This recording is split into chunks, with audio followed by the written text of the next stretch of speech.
Hi, and welcome everyone to Ethereal Encounters Unveiled. Today we are broadcasting live on the United Public Radio Network and the UFO Paranormal Radio Network, 105.3 on the Gulf Coast and 107.7 FM in beautiful New Orleans. Hello, everyone. Today I'm super excited because we are live on a Friday. And typically we do pre-recordings on Fridays, but I decided to open it up to live events, mostly because we have so many people that we want to interview. And Thursdays get booked up so fast. But anyway, just to get some of that out of the way, be sure and join us in the chat room. We are live, and my guest and I would love to hear from you. So please pop in, comment, question, anything you feel like doing. I know folks are used to the pre-recordings, but yeah, we are live. So please share and subscribe. That would mean the world to me if you do. So today, and again, I just want to reiterate, welcome to Ethereal Encounters Unveiled. We're broadcasting live on the United Public Radio Network and the UFO Paranormal Radio Network, which is 105.3 on the Gulf Coast and 107.7 FM in New Orleans. So I'm glad that you're joining us today. And if you're not here live, I hope you get to watch the replay. We stream all over social media. So we're here to talk about a phenomenon that has fascinated and sometimes baffled, myself included, people all over the world, and that is called the Mandela effect. But we're going to go beyond the simple question of, did that really happen? Is that really true? And dive into something far more profound. We're going to be exploring the connection between these so-called collective false memories and the very real power of our thoughts to shape our personal reality through the law of attraction. And my guest today is Kristin Mismash. Love her last name. She has spent years researching this topic and has some truly fascinating insights to share with us. So welcome, Kristin.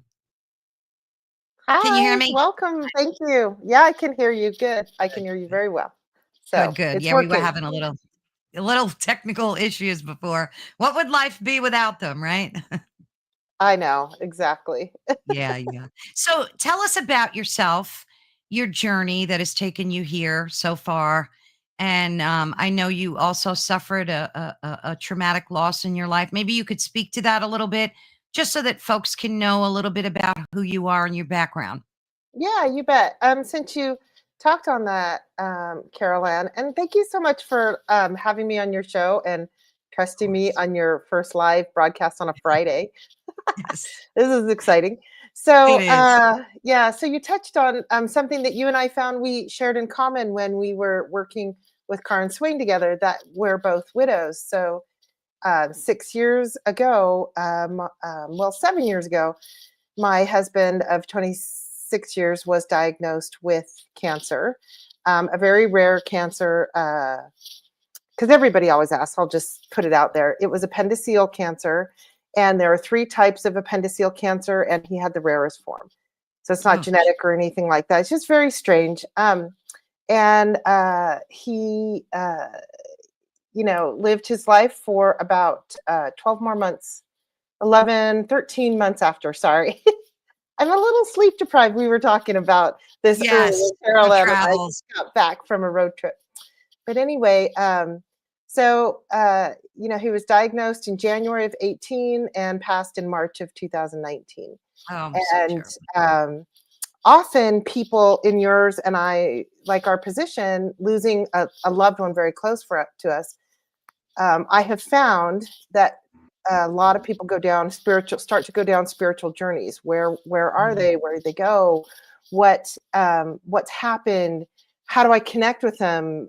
I don't believe in this, but I feel them. All those kinds of things. But what's interesting is that I had been on this type of spiritual journey long before he was ever diagnosed with cancer. And so, in fact, it was a year or two before this, I had been just driving home from work, reflecting on my life. And I was thinking about, for the most part, I've lived a pretty charmed life. You know, I had good parents growing up. I mean, there's always challenges in life, but Of nothing course. horribly traumatic or anything like that. You know, 4 children. I had 4 decent, you know, relatively easy childbirth, things like that. So I thought, you know, I know a little bit about this life, and I'm here to be challenged or to learn things. So something's coming. What's coming? And I got an impression that I was going to lose somebody very close. Mm. I thought, okay, what do I do with that? You know, because I study this, all of this stuff, you know, that we existed before we were born, that into this lifetime, and I study that we exist after we're pass away and drop this body form. So I study all of those things, and I had been for many, many years. Even growing up in a very Mormon, or the Mormons now like to say Latter-day Saint, or Church of Jesus Christ of Latter-day Saint. Mhm. I just say Mormon because it's easier and what I'm used to. But I grew up in a very religious background, and with a connection with the Holy Ghost, which I just translate now as spirit, or things like that as a guiding principle. But I grew up with all those principles and all those things, and then eventually it just switched, and I left the church, and I opened up to all these topics that we're going to talk about today, and I'd been studying them, and so I feel like it really assisted me on my journey with grief, Mhm. and being an empath and having some knowledge just from book study, right? Then also to I've got real life now, and you know, my hope is that, you know, I can help guide people on their own personal grief journeys. So that's kind of Wonderful. where I'm at with it. But I have studied. I was talking about this with my daughter on this trip, and she's not as open-minded as I am. I believe most everybody's stories at Yeah. face value. I probably would serve to be more of a skeptic. Yet growing up in this high demand religion and then leaving it, and then not trusting a lot of the, you know, 3D world, Yeah. fear-based things that they taught me, I do come at things a little skeptical and not always Mhm. trusting blindly. So I'm always working on the balance in that. So Yeah, and it's hard. It's not easy. It's not an right. easy journey. You know, people think just because you're on this spiritual path that everything is wine and roses, and it's not. If anything, I think it's been more challenging. Like you're always, especially depending on who your network of people are. Like Yeah. I'm always having to content shift, you know, conversations because I want to talk about certain things and then Yeah. I can't. And I go back to, well, it's nice out today, isn't it? You know, that kind of thing. So I used to wear this ring. I've lost it, but it was a beautiful mother of pearl ring, but it looked a lot like moonstone. And I Mm. found that it was my gauge conversation starter. Like people would be like, "Oh, that's moonstone, isn't that's a beautiful stone. I often wear it when I want to feel this." And I'd be like, "Oh, this is somebody I might be able to talk about Right. That's good. I like chakras or that. crystals with." But if they go, "That's a really pretty ring." And I go, "Oh yeah, what do you think of it?" And they go, "Oh yeah, where'd you get it? Oh, do you see my diamond? Do you see?" And then I'd go, Yeah. "Oh, okay, they're more Yes. grounded than me in this reality." Yes. Yeah. That's such a great thing. Heidi loves her moonstone too. Yes. Yeah. Hi, Heidi, Heidi. bring your friends in because we're live today. So let folks know. I had mentioned that we're doing more lives on Friday. So thank you, Heidi. We can always count on you. Yeah. Mwah. She's an angel. So yeah, I think that's a great way to kind of sift through to see, you know, who's open to like this type of stuff. And the funny thing is, like, all throughout my marriage, even before I got married, and I met my husband, I just had turned 19. And I always used to talk to him about spiritual things and philosophy because that was my major back then. I changed it, but anyway, Wow. and he wasn't open to it. He was open to it. He didn't understand it all, but then over the years, he started to like get more and more open to it. And it's funny because he would always tell me, "I knew you weren't from this planet. Where are you from? Like, are you going to tell me?" Like, you know, joking around. But you're not always fortunate to have someone you're connected to be able to understand that this isn't Right. woo woo crazy magic. This is real soul contract stuff. It's real, and it's very real to folks like us. Right. So it's kind of a challenge trying to like talk to people about it. And it's funny because my daughter is very much open like I am. We have these massive conversations. She's like on the same page. And my son, who is in the medical profession, is just pure into science. And so, there's always that dichotomy in your family too. Right. And you kind of know who to talk to and what you could say. Yeah. Well, and speaking of family with each of my children, and I don't want to, talk about them without, their permission too much, but Sure. I recognize in them each of their spiritual gifts, whether they see them or not. Yeah. I can tell, one is more this, one is more connected maybe to the alien realm, one is connected more to the fairy realm, one has the kind of gifts of precognition or knowing, just those kinds of things. And I do touch on it with them, but I dial it back, because Yeah. I don't want to scare them away. And No, that's very good. I think that's perfect to deal with yeah. it that way. Well, and there's a woman, so I've been talking also about having my own show similar to this or to have a podcast. And so those wheels are churning and in the works. But I was talking to a beautiful woman in my community here, and she officiates drum circles, and she's incredibly gifted. And I was talking like, oh my gosh, would you come on my show and talk about your spiritual experience with making, the frame drums and the animal hides and all those things? And she goes, no. She goes, I just do private events.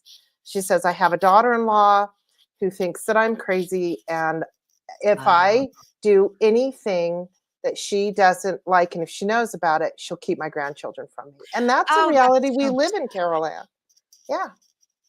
That is so sad. It is. So I have encircled myself with a tribe, and we get together regularly and we chat and all these things, and we know we're all safe. And I can tell them how kooky I am with all of my beliefs.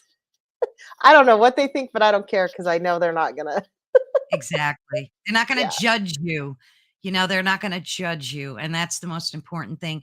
And I think one of the biggest problems we have globally is, this judgment. You don't know what anybody else has been through, walked through. So, and that's the problem. I mean, whether it's political, religion, it doesn't matter. It's all about judgment. And I'm so against judging people. Like, take a thing like witchcraft, right? Now, I have nothing against people that practice witchcraft. Nothing whatsoever. Is it for me? No. But I don't have a problem knowing someone, talking to them, asking them questions, and that's what's something that's missing. It's right away the judgment happens, right away you go, oh, she shouldn't or he shouldn't be doing that. And it's against whatever, you don't know what that person's journey has been. So, But, never judge. you're bringing to mind a few scenarios, and sometimes I see them play out in the movies. So, the movie Practical Magic with, Yes. It's a good adorable movie. movie. Yeah.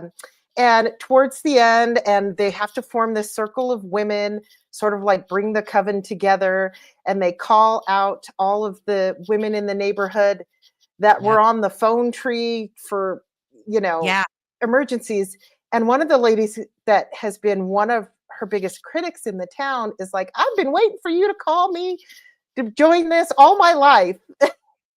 So I say that because I have found that even though when I was still in like my Mormon circles or other circles, people would kind of joke and laugh. And I kind of laugh it off when I'm in those settings too, because I don't want to make anybody uncomfortable, but talking about the moonstone ring or something. But what that happens though is they'll have something come on in their life, and then they'll come to me and go, Kristin, what's really going on? Like they come to me for the answer. And I'm like, oh, that's really funny. That's really interesting that, you won't say it when we're in our group with everybody, right? but you'll come to me privately. Do you get that, Carol Ann? I do. I have some people that do that to me. And I just kind of go with it. And again, it depends on who that person is. If they're like really being nasty or vindictive, behind my back or saying things, mostly in my youth, I ran into that. Um, but not so much like as I got older. I think that we know as the empaths and the type of people that we are, you kind of weed out the people that just don't fit your narrative. You know what I'm saying? You just know, and you don't have to be mean to them or Mm-mm. dismissive. You just kind of weed them out of your, energy circle, so to say. Yeah. Well, and I don't wish to treat anybody the way that I don't want to be treated. Like, I'm going to Exactly. be kind and respectful of your beliefs. Please be kind and respectful of mine. And growing up Mormon, I grew up Mormon outside of Utah. So I was kind of on the fringe and I was sometimes the weird Mormon girl. But I wasn't the kind that was always out proselyting and Yeah. oh, you got to go to church and you're this kind of sinner if you do Yeah. this, that, or the other. Um, and I found that my friends enjoyed being with me regardless because I didn't shove it on them. I was always open to talking about it. Plus, I always looked at the more spiritual angle anyway, that we all are connected to whatever religion or word you use for it. But um, I respected theirs as well. So, Yeah, that's the way it should be. mhm, And hopefully by having these types of discussion, we can maybe help someone open up to that. Like that's what I always hope for, that right. people will think twice about, judgment or being aggressive and hostile when they don't need to. Now you take something like the Mandela effect. Now that has gained in popularity, I'd say over the past 5, 6 years, where it's become a part of people's like conversations. Let's say I was in a restaurant once and I was having a conversation about the Mandela effect, and the table next to me overheard, because when you're in a small restaurant, people hear, and they got up and said, "Oh, could you explain that to me? Like, I've been hearing about that." So it's becoming part of like the narrative where people, you know, it's happening to them and they're starting to wonder, like, what is all this about? What experience and like commentary, like, let's just dig in, starting with the Mandela effect. What say you? Well, for me, so funny enough, when I was on my spiritual journey and I first heard about the Mandela effect, I was studying mandalas. And so Ah, I was mistaking it like, oh, a mandala effect. Well, yeah, mandala, you can oh, right. meditate and go deep in. And then it was when later when I researched it, it was named after Nelson Mandela. And that's why Right. it's the Mandela effect because people have different memories of, I'm of the memory that he lived and he got out of prison, eventually became, the president. So And interesting. so interesting, but so many people remember him passing away I in do. prison. Yeah, and you Yeah, do? Really? You're I the remember first him. person I've met. I do.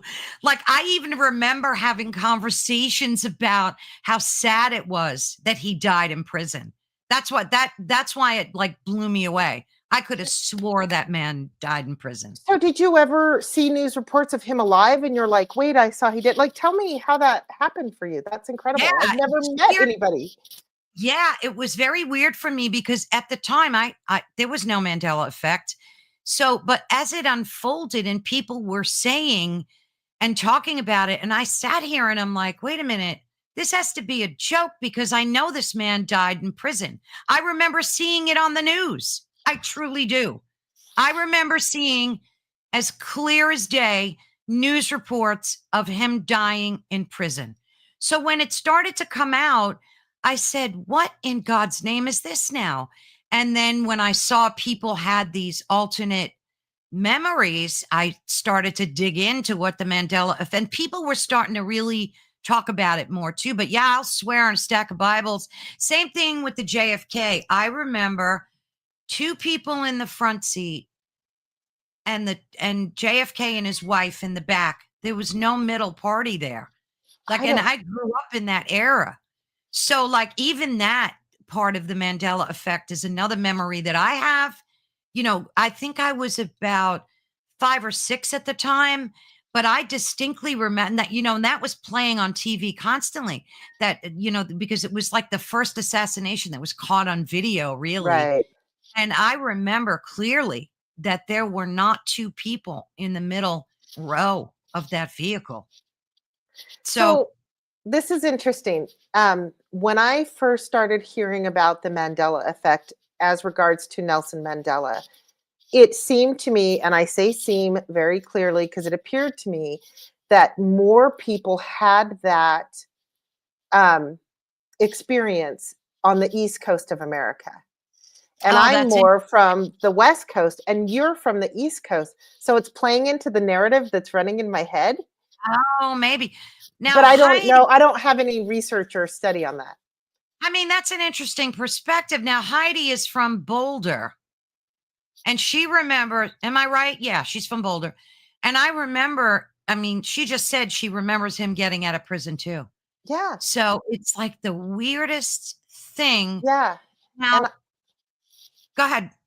oh, I was just going to echo, like with Heidi, I was born in Denver, grew up in Southern California, and now I live in Utah. So I don't know. This is a very little microcosm that's Yeah, I talking mean, you about might, that phenomena of yeah, it. But yeah, you might be onto something there. yeah, but I mean, who knows? It's so weird. it's such an interesting thing because items like that with the Mandela effect, to me, is it a higher power messing with it? Is it somebody here in our 3D world messing with it? Or is it a word you used earlier, the collective consciousness?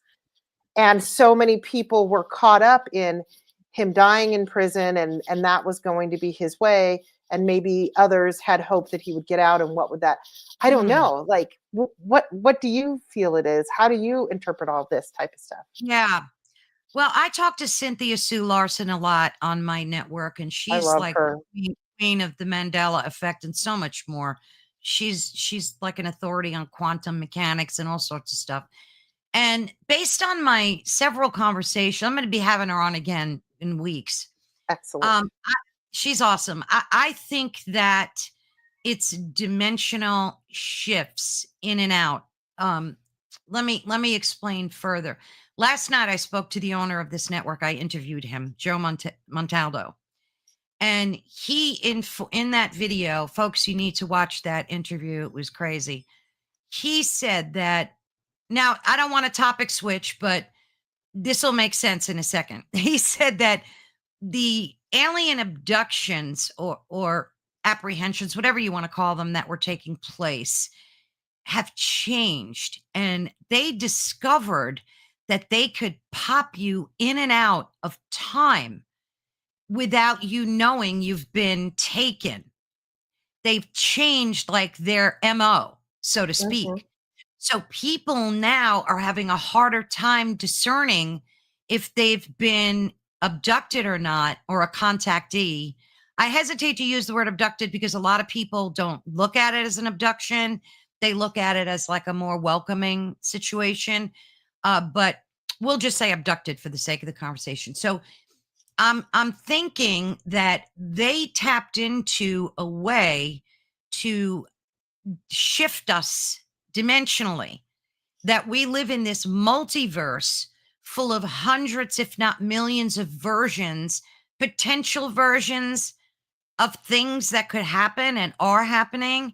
And maybe the Mandela effect is that those little bits of events that happen that pop in and out into the wrong dimension. Because he also said that sometimes when these aliens abduct people, they make a mistake. Like they abducted they made a mistake. They abducted a couple, 4 people, a man and a woman, husband and wife, man and a woman, husband and wife. Now he researches this through iCar. He's got like a huge network. He does alien abduction research. Mhm. And this one particular couple, when they were abducted as a group, and when the aliens put them back, they made a mistake and put the wrong wife with the wrong husband. So Okay, they that broke sounds like a Saturday Night Live skit. Like, no, it uh, did not. I was flawed when I heard that. And he's That's like, "This is awesome. real." He's like, "We have police reports, documentation," because they were at first they didn't know what happened and they were saying they were kidnapped, and then they realized that and they were like 7 hours away from each other. So it was the strangest thing, the strangest thing. So, but just with that said, all of this information now becomes clearer to me that Yeah. maybe, just maybe, it has to do with multi-dimensional time shifts. Does that make sense to you? It does. And knowing that we were going to talk about this, topic or these topics, and I've been on this road trip all week. And so a lot of time in the car when my daughter was sleeping and I'm driving, Yeah. I was thinking about the topic and at the same time I'm on a road trip, Caroline, and I'm crossing time zones.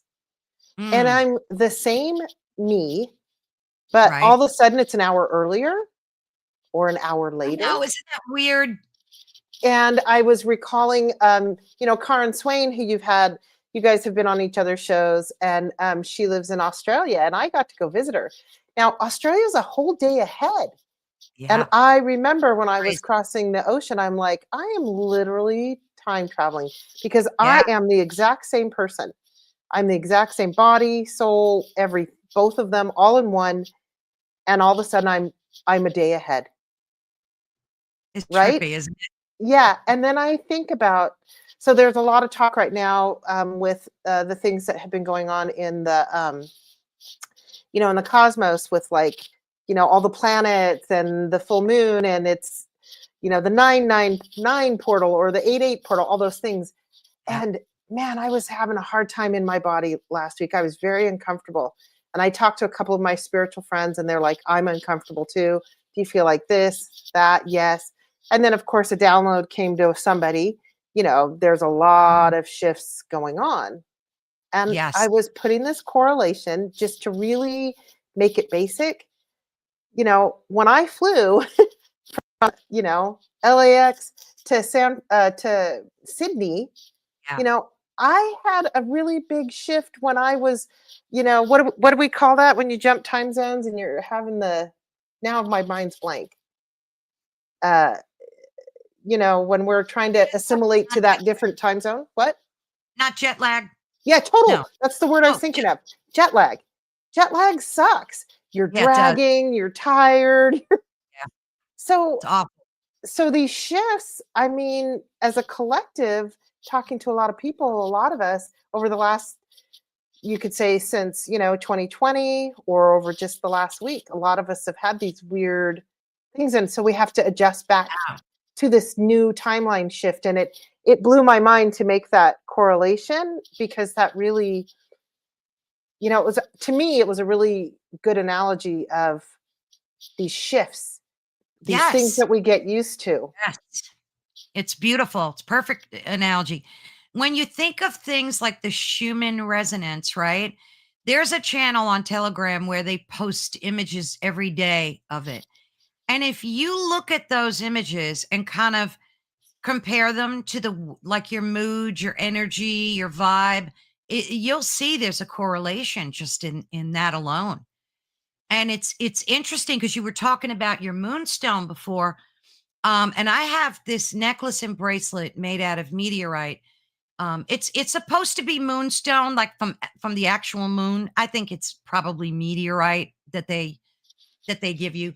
But I when I was feeling funky like that, Yeah. I put this on because I had a cross on all the time. And I started wearing this and going to bed with it. And I have to tell you, I don't know if it's psychological or if it's really a vibrational thing, but I started waking up feeling so much better. Like, and just my mood throughout the Yeah. day. Yeah.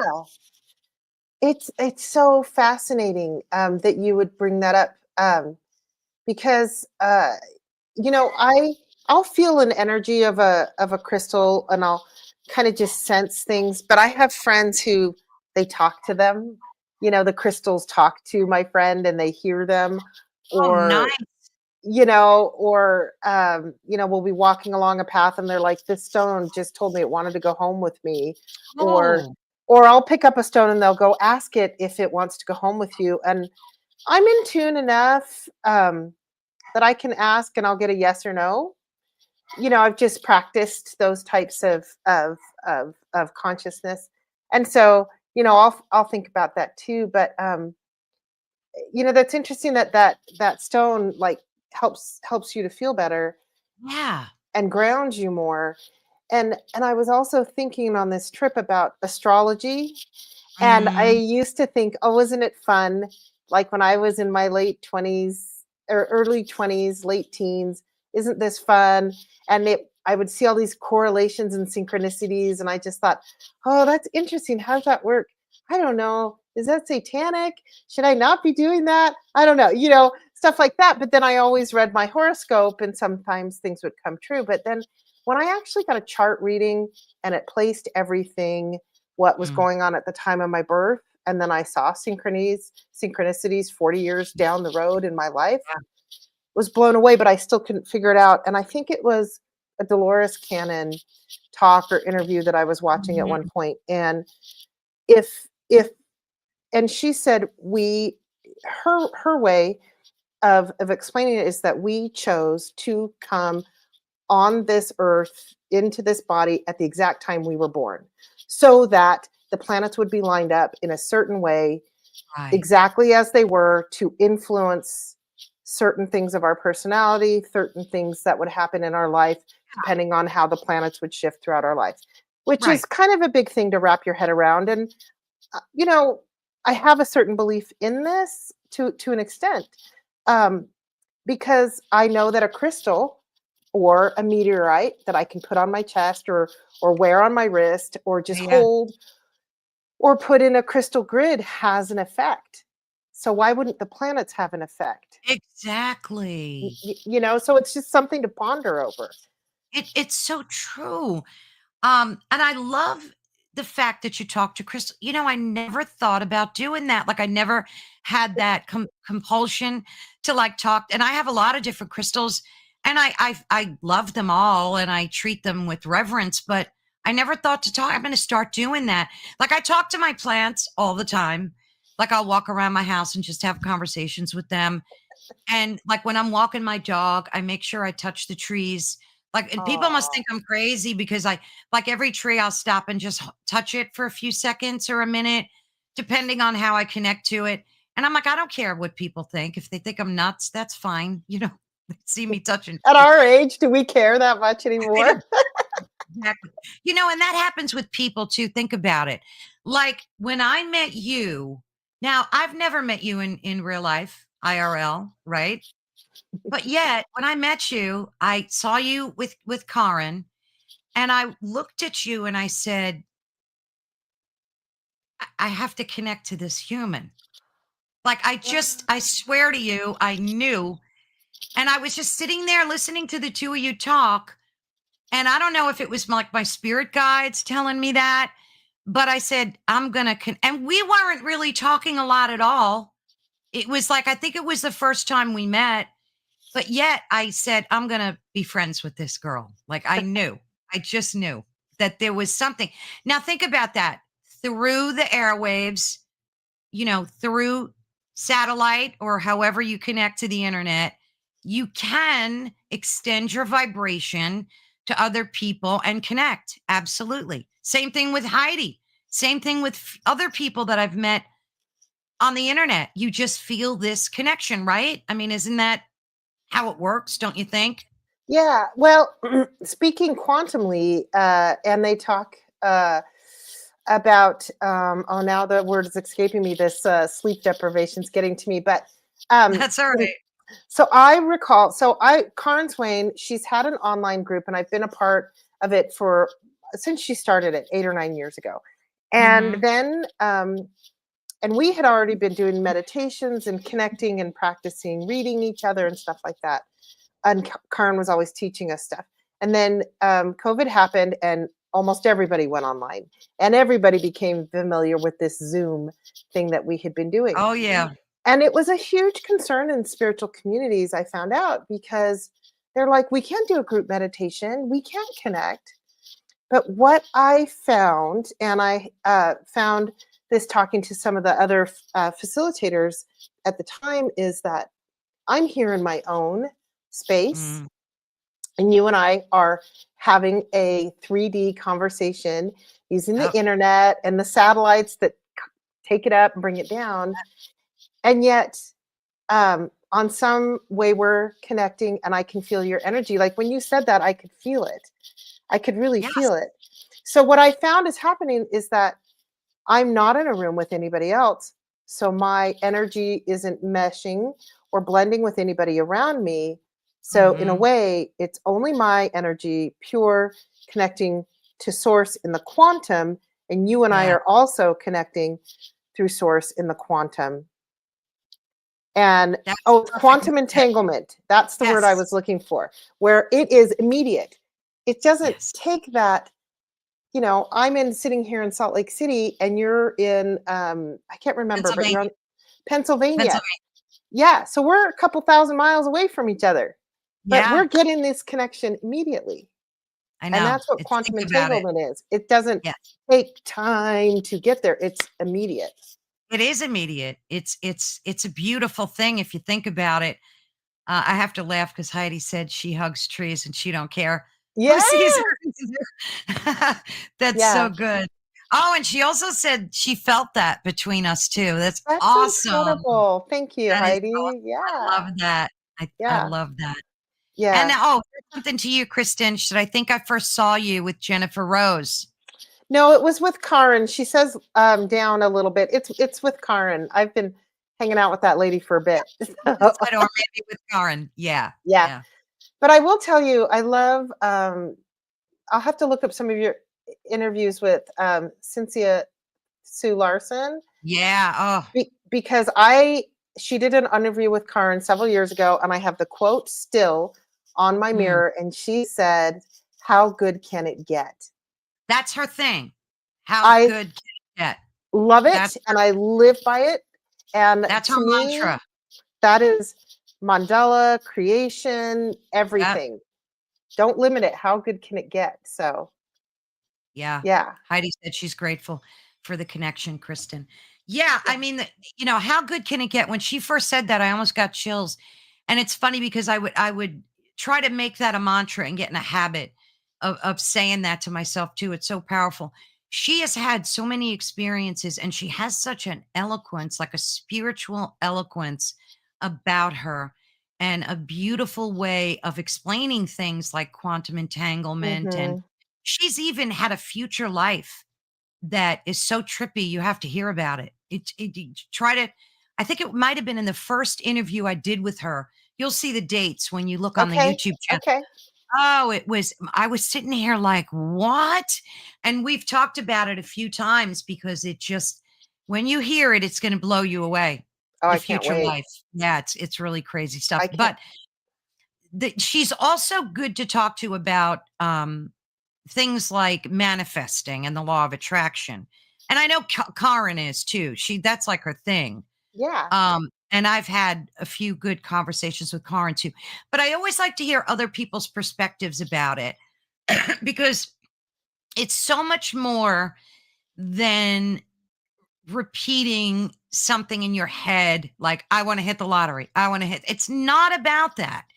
And this is why when the book came out, people got messed up and bitter because they thought, well, I'm doing this every day, so, all day long, and I'm not manifesting everything. So let's start off with your explanation of what manifesting means to you. Like, I want to hear what it means to you. So, I married my husband, I was in my early 20s. He was in his mid 20s. And, we would have these arguments, and I would say something like, well, if you do this, you're going to do that, and he would stop me in my tracks. And he's like, that's a self-fulfilling prophecy. If you say that enough, it's going to happen. Now, this was long before The Secret came out. Okay. And this was in the early 90s. And I remember going, what? like, what does that mean? Like, explain that. And he explained a self-fulfilling prophecy, and it kind of is self-explanatory, actually. Yeah. And so I did start to pay attention. Like, that got my attention. And I started to see that in other ways in people's lives, like, oh, I'm so tired. I'm so tired. Every morning I wake up, I'm so tired. Well, that's a Yes. self-fulfilling prophecy. Well, then comes the secret, and then we learn about manifesting and things like Right. that. And then I also grew up in the Mormon church, and they teach everybody pay your tithing. And if you pay your tithing in the right spirit, not Mhm. begrudgingly, if you write your check to the church, Right. the portion of Yeah. your, and if you do it in the right spirit, you're going to get blessings. And people will talk about these blessings that I had. And I actually experienced that in my own life. Now, I don't come from a belief that I wrote a check to my church and God Mm. said, oh, good job, honey. Now you're Yeah. going to be able Right. to, do that vacation that you wanted. Right. But I believe that, I mean, I didn't know at the time. I did it in the right, sitting in the right, like, this is a good thing. I'm so grateful, blah, blah, blah. All these things that I learned later are tools to work with manifestation and Right. deliberate creation, like Karin likes to say it too. Um, so I did have a couple of those little churchy miracles, but now I look back and I'm just like, oh, I was just tapping in, Yes. to that higher vibe, the positive outlook. The self-fulfilling prophecy doesn't always have to be negative. It could also be positive. And it Absolutely. shifted my whole way of thinking many years ago to, like, oh, if I tell myself I'm tired, then I'm tired. If Yes. I tell myself I'm energetic, I'm energetic. And then so now I have learned a lot about you know, I sit in the vibe because it's not Mhm. necessarily 3D.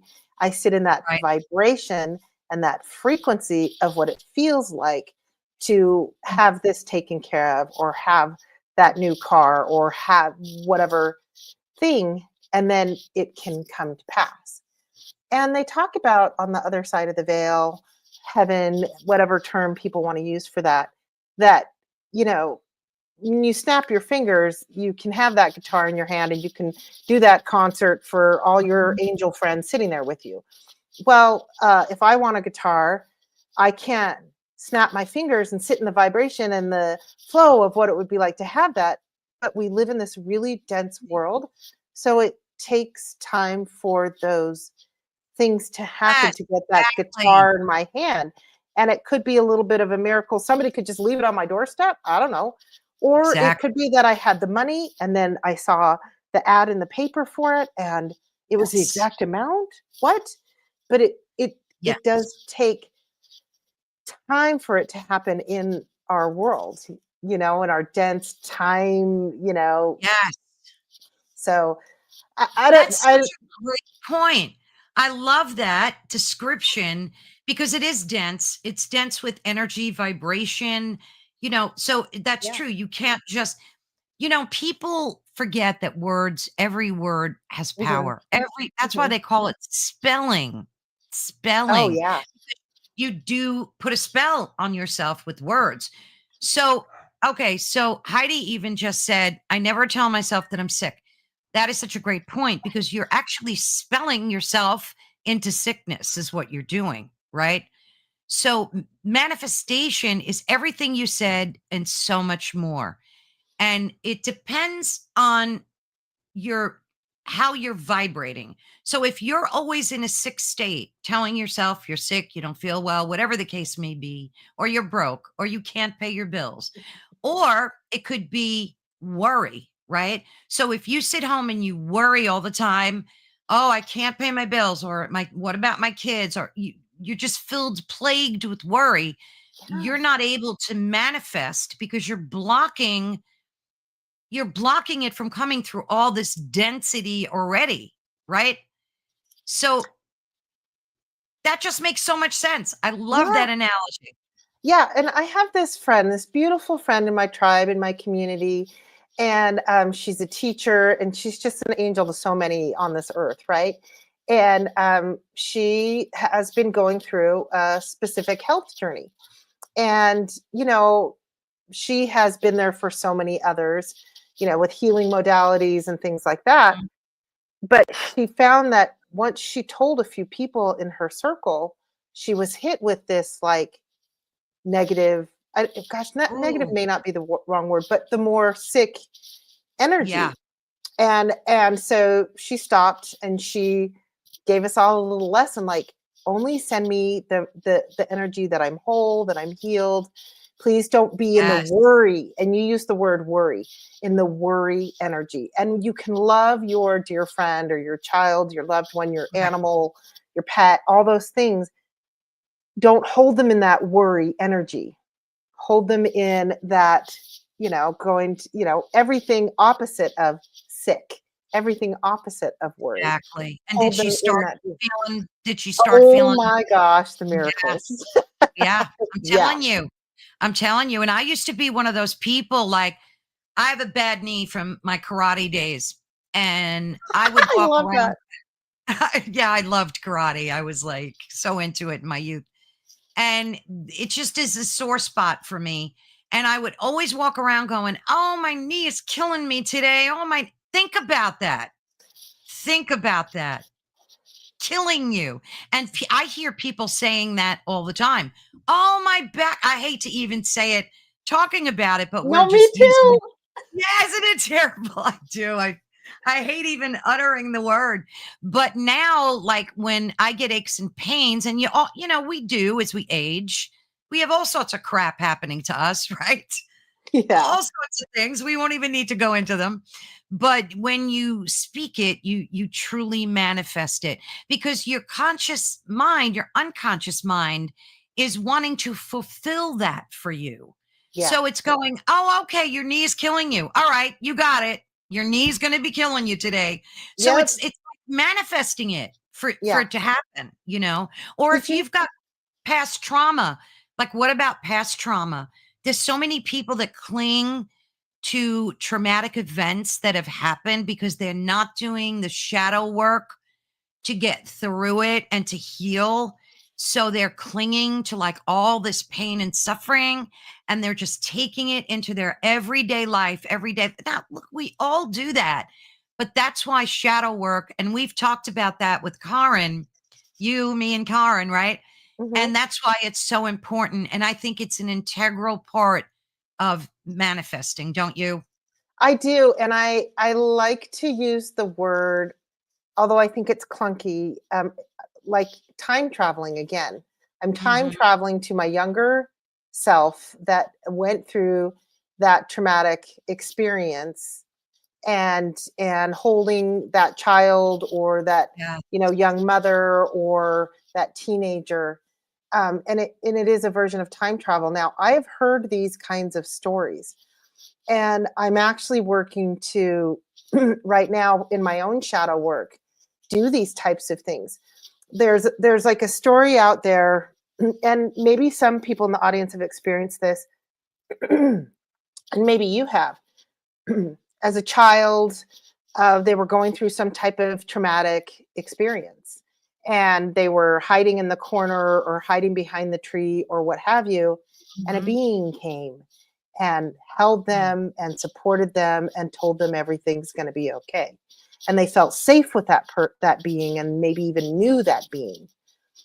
And then that child grows up, goes along in their life, and then sometimes I've heard this happen with somebody who's more like practicing spiritual modalities, or sometimes this just happens to somebody in a dream, and they have that dream and they go back and they see, oh, I'm here, and that's me when I was a little girl hiding behind that tree, shying Yeah. away from the scary thing.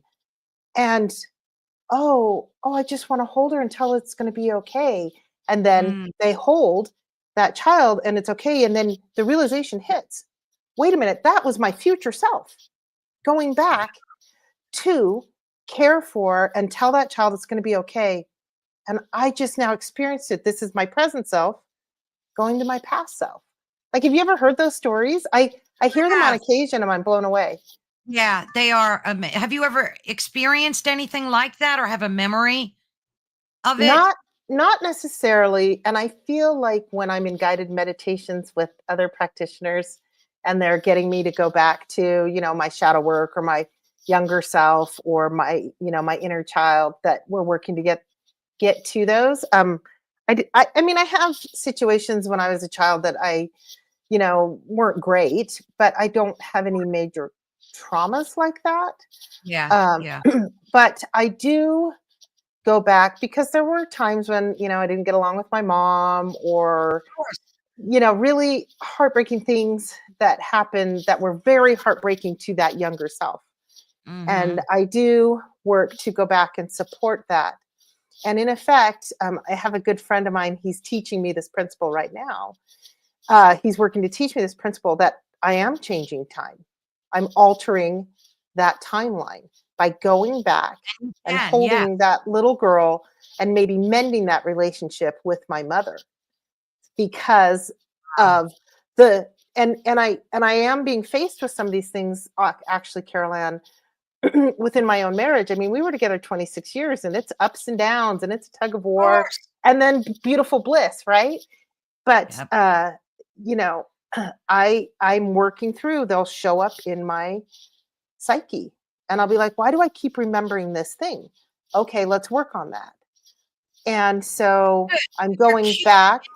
you're cueing into that though. That's Yeah, really good. And that's a yeah, part like of your shadow work, right? right, right. And then, now I'm healing and changing the narrative in that, with my older person perspective, maybe a more spiritual perspective, I can look Mm-hmm. back and give that young woman grace for how she handled that situation. And I've actually completely shifted it. And so That's that memory amazing. isn't as painful. That memory isn't as bad. Oh, isn't that wonderful? I love that. And that reminds me, right after my husband passed away, Mm, and I've talked about this before on the show, so I'm not going to go into bore everybody with the details, but I've had everything break in my house. And it was the strangest time, and I really was responsible for that myself. And I kid you not, I everything broke. Everything broke in my house, from my garage door to my dishwasher to my refrigerator to my door locks to my, I mean, you name it, shit be breaking every week. It was crazy. I had to get a new HVAC system, like my entire HVAC system broke. But so, and I think that that was like my energy manifesting this pain that I was feeling, because it was so overwhelming. I didn't know what to do with it. So I kind of just shot it out of myself, and my poor home got affected. So the interesting thing though is when I realized that I was doing that, or at least believed it, it stopped happening. But then another interesting thing happened. I started breaking myself. So I haven't had a fall, thank the Lord, in decades. I'm walking my dog one day, and I had Ugg boots on, and all of a sudden I find myself on the floor, and I'm like, WTF? And my dog didn't pull me or anything, and my foot got caught like between the concrete and the ledge, and I broke my hand. So I said, okay, next. I was in my bedroom putting my makeup on, changing my sheets, doing that kind of stuff. And I tripped over my sheet and broke my rib. So I said, you know what? I'm doing this again. This has got to stop. And when I had that realization, it all stopped. Now, people might think that's just coincidence or craziness, but you have to look at it like I've had a lifetime of never having those things happen. And then you get that feeling that it's coming from you. And that is manifesting. It's just right. manifesting bad stuff, right? Yeah. Yeah. And I had this impression a while ago, and then I was sitting in meditation, and I was thinking about, abundance, right? I'd Yes. love to bring more into my life right now. And it wasn't more of I was given this information. It wasn't more of attract it to me, bring it to me. It was more of expanding myself out to where it is, and Mm-hmm. expanding into this, and there it is right there waiting for me. And then it's part of me. And then I was on Karen's show, and she she and I were talking about the spheres, and it's through the team books that it's really well illustrated. And what Mhm. I have found is that you yourself, maybe in those situations, just by saying broken, or I feel broken, or I'm broken without Yes. him, or whatever, things broke around you. So you stopped that, but you're still sitting in that. And what it is Yes. tuning into that sphere that is out there, that is brokenness. That is And so 100%. many, yeah, and so many of us, especially in the spiritual community, when we see sort of what I call like the not so light side of it, is that they're telling you you're always broken, so you always got to Yeah, come to me and come to sessions with yeah, me so you can be fixed. And exactly. so it's beautiful to see that you made those realizations and you Thank you. disconnected yourself from that sphere of brokenness. Or there's a sphere that is fear based, and or there's a sphere that is everything really, and we bump up against them and we connect with them. And I don't know that we're necessarily bringing it to us, we're just connecting to what's already out there. And I Yeah. feel like that ties into the Mandela effects, um, Yes. and I really feel like it ties into grief. I can sit Yeah. in grief, and I can sit in that dark place of grief. And maybe it's serving for a little bit because this soul that's, bigger than Kristin wanted to come on this earth, organize those little planets a certain way, and met up with the guy a certain way so that I would experience grief so I could Yep. learn that lesson. And so I'll sit in it, but then I'm done. I'm Yeah. done with that sphere. Get away from me. Like you were, I'm Exactly. done Like, with I've the had enough. brokenness. Hmm. Yes. And I reached that same, that's so perfectly said. And I've reached Oh, that same thing. No, you described it so perfectly. It is like a sphere that you wrap yourself around. yeah. And so my question to you is this: surrendering versus action, right? Like, how do you find the balance between detaching from that kind of outcome? So that would be surrendering, right? And then how do you take action to like kind of do a dance between the two, but more into manifesting the positive? Like, how Yeah. does that work for you? So a friend of mine, he sent me a quote in this little group that we're in, and it was all about like um, being a master. And so being a master is, let's take all these things that I feel like are happening to me. Hmm. It's becoming a master of controlling that, but not control. It's more of having things in control, being in control of the situation. So what I work to sit in is that I am in control of the situation, not necessarily controlling it, but I'm not in chaos. I am You're like in. aware of it. Is it aware? Mhm. Is it an awareness thing? Yeah, and I can say I'm in control of it, like I'm the one creating it, and I'm in control, and it's going to happen this way, and you're going to do this, that, or the other. And it can be Mhm. thought of as controlling, but maybe more of the term in control. Like I'm in control of the situation, all is good. Uh, it's the situation itself. It's more of being in control, more of being settled, not chaotic. All Right. is happening for a reason. And then comes in the surrender. Does that Yes. tie in?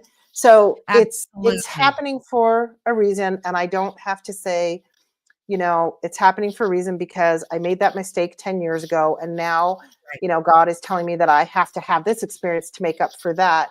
Not that reason. It's just surrendering to everything is in control and Yeah. surrendering to the plan that is there, whoever created it, myself, if I am, God is in me, if that's how we want to look at it. But it's being in control and knowing that things are in control and not chaos, and then I can slip into the surrender of it Oh, I and live like in that more a in lot. flow. Live more in flow. Yes, So you do. You that's how do. I see it. Yeah, I like that. And the thing about karma, that I don't like is people think that karma is like a punisher or a rewarder.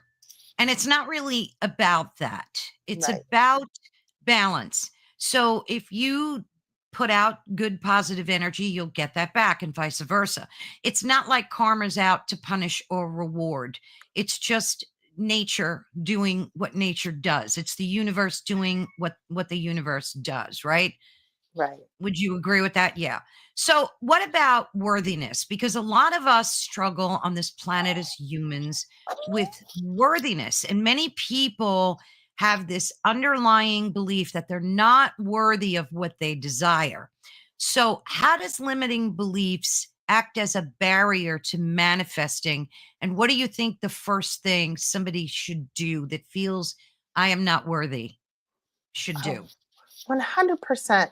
100%. I cover my face and I shake my head because, I was raised in a high demand religion, and I was told that I was, worthless before God and to bow before, Heavenly Oh, Father and Jesus and things like that. So I have that worthlessness belief inside. And then also too, and I've worked really hard to let that go.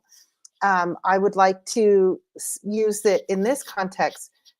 Carol Ann, I lost my husband and I want to have a connection with him. I believe he's out there somewhere.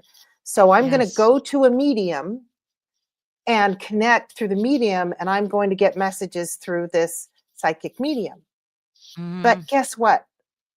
That's me giving my power away. And I'm not dissing mediums at all, Yes. by the way. 100%. I love them. I go get readings all the time. Oh, yeah, But yeah. I have this in me. But sometimes I Yes. feel unworthy to have that gift. Is it a gift, or to just have that tool? And Yeah, so I have to break through that barrier of, I can connect with my husband just as well. And in fact, yeah, I know he's around because I'll feel him. So why do I right. have to go to somebody else to get the message? It You know? that's it. It's And spot so on. I'll do things like, I'll use the term spirit writing. I'll start to Yeah, write a question to him.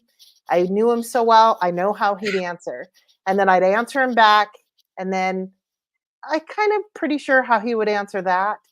And after about two or three volleying back and forth, the flow, the channel is flowing, and I will wow. guarantee that is a message from him.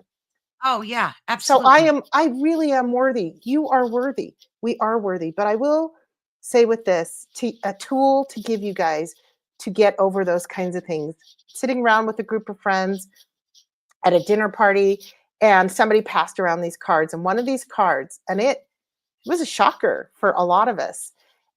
One of these cards said this phrase, and then we all had to answer it. What is the one limiting belief or belief you have about yourself that's untrue?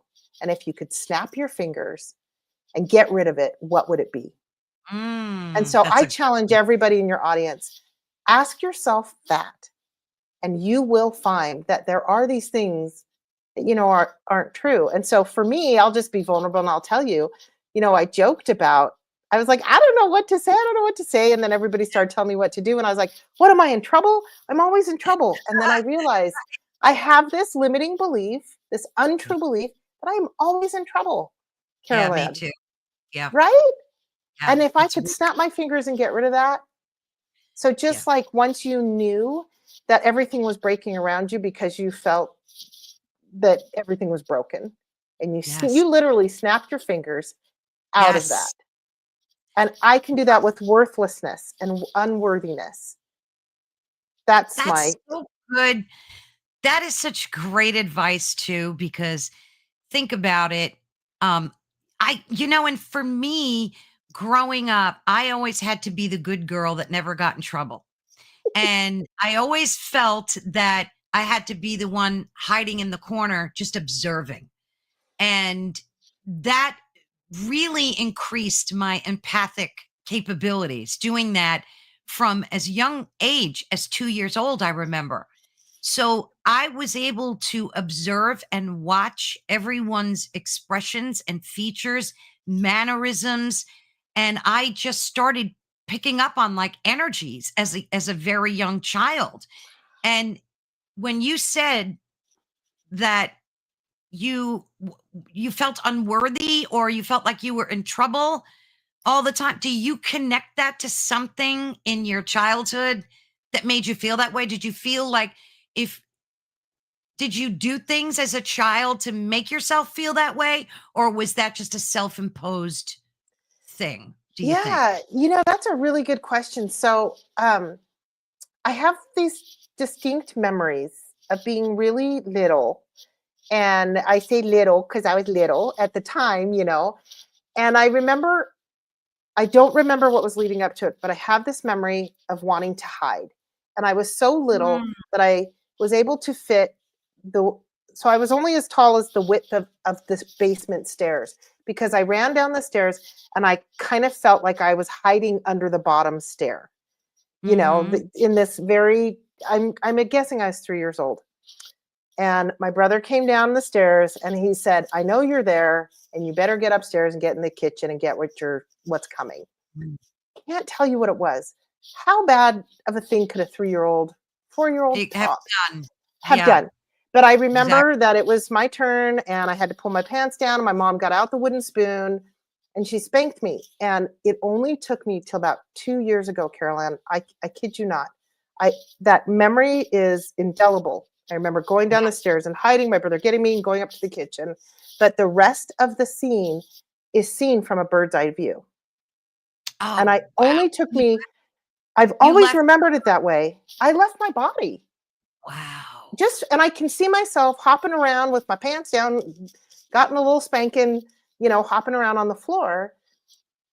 But only did I realize that I was seeing that from a bird's eye Mm. view, right? And I feel like I don't know what I did to get in trouble. So I'm always in trouble, right? God, I that's can't so remember. you can't remember what it was that you did. Not at You all. know, I mean, I was people 3, 4 years old. Give myself, exactly. You know what's funny? I just got this. Folks that are listening, this is not online therapy with Carol Ann and Kristen. This this is this is perfect examples of how, when you manifest something even as young as 2 and 3, it sticks with you for your entire life because you manifested it with such authority and strength as a child. And think about how you took that and are taking that with you your entire life. This is why I always talk about shadow work, because I fully believe that if people don't do this, they will never heal properly. You just can't. You have to go to the darkest places and work it out, whether you journal it, go see a therapist, whatever works for you. You got to work that crap out somehow, or you will Yeah. never move forward. You'll become an alcoholic, you'll become a drug addict. And this is what happens when you don't work out the garbage, right? Yeah. I heard it described. It's a trash compactor, and you'll just keep Yes, packing it down and packing it down, but eventually it's going to come out. And absolutely. the ways that we cope, you know, um, yeah, it makes our lives more challenging. But having these realizations and looking at it, it helps me. It keeps me going to look at it from a spiritual perspective, Right, from a right. higher perspective, from a perspective of I can go back and work with that. And it is not true. It is that limiting belief that, yeah, sure, snap my fingers and it's gone that quick, Yes, or snap my fingers a few times every day to remind me, and then eventually it goes away. it goes It away. can Yeah, be small moves. yeah. uh, I learned over time spiritual experiences always aren't, a lightning bolt, uh, something huge shift. I was on a spiritual journey little by little by little, long before I had the passing of my husband, Right. you know? And It's so, It's your contract, your soul part of your soul's contract, yeah, that brought you here today to the yeah, person that you are, creating. And we're creating ourselves every day. We're constantly creating ourselves. Um, Do you think that when you hear the phrase like a glitch in the matrix, that became a very powerful thing? Like, and I've experienced them in small ways, like a glitches in ways that, like it'll happen and I'll tip my head and go like, what was that? And it could be as small as like you walk in a room, you put your coffee mug down and then you walk out. And then you walk back in and your coffee mug's not there, but it's there. And as sure as poop that you put that coffee mug there, right? So do you think that's the Mandela effect where it's a glitch maybe in the matrix? Or do you Yeah. think, right? Couldn't that be that there's a Yeah. connection?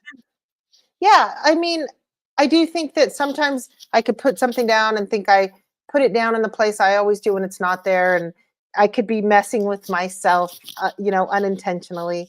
I do also think that there are glitches in the matrix, and that is a very small Mandela effect. Yes. And then the Mandela effect are these Big, larger, more bigger. Yeah. global things feeling. And I feel like uh, how I'm working it out in my 3D human puny brain, but getting the confirmation from spirit is that it's tapping into those spheres, and that sphere of fear.